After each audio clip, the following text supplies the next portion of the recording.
kayong lahat sa daigdig ng kababalaghan. Sabay-sabay nating tuklasin ang mundo ng kahiwagaan. Ang alagang itim na duwende, sa isang liblib na baryo sa Quezon, may isang batang nagngangalang Tomas.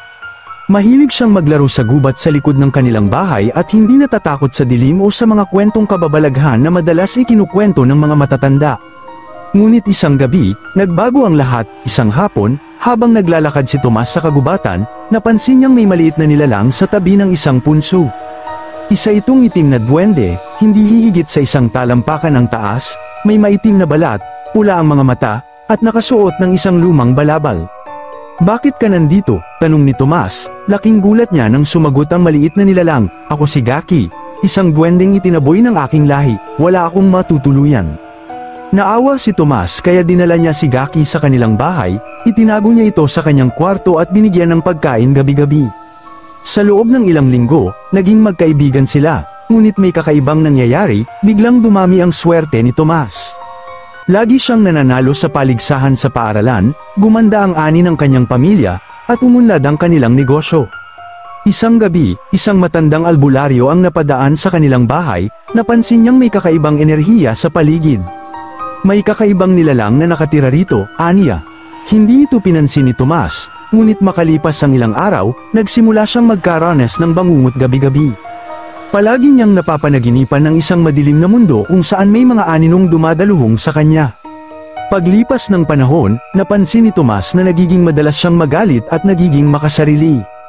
Madalas din siyang magkasakit at nawawala ng gana sa pagkain. Hindi niya ito agad inisip na konektado kay Gaki, ngunit isang gabi, nagising siyang may naririnig na bulong sa kanyang tenga. "Tomas, huwag mo akong itataboy, ikaw at ako ay iisa na." Kinabukasan, nagpasya si Tomas na alamin ang totoo tungkol kay Gaki. Pinuntahan niya ang albularyo upang humingi ng tulong. Ito ay hindi isang ordinaryong duwende, babala ng matanda, ang mga itim na duwende ay kilala sa pagkukunwari, ibibigay nila sa iyo ang lahat ng swerte, pero kukunin nila ang iyong kaluluwa bilang kapalit. Napagtanto ni Tomas na mula nang dumating si Gaki sa kanyang buhay, tila ibang tao na siya. Ang kanyang pamilya ay nag-aaway na rin palagi, at ang dating masayang tahanan ay naging puno ng tensyon at takot. Agad silang naghanda ng isang ritual upang mapalaya si Gaki, gumamit sila ng asin, insenso, kandila, at dasal upang linisin ang bahay. Sinindihan ng albularyo ang insenso at inikot ito sa paligid habang bumibigkas ng panalangin. Sa kalagitnaan ng ritual, lumindol ang paligid at biglang nagbukas sara ang mga pinto at bintana. Mula sa isang sulok, lumitaw si Gaki, hindi na siya mukhang kaawa-awa, kundi isang nilalang na may matalim na pangil at nagliliyab na pulang mata. "Hindi mo ako pwedeng palayasin. Pinili mo akong alagaan," sigaw ni Gaki habang lumalapit kay Tomas. Ngunit hindi natakot ang albularyo, binudburan niya si Gaki ng asin, dahilan upang sumigaw ito sa sakit.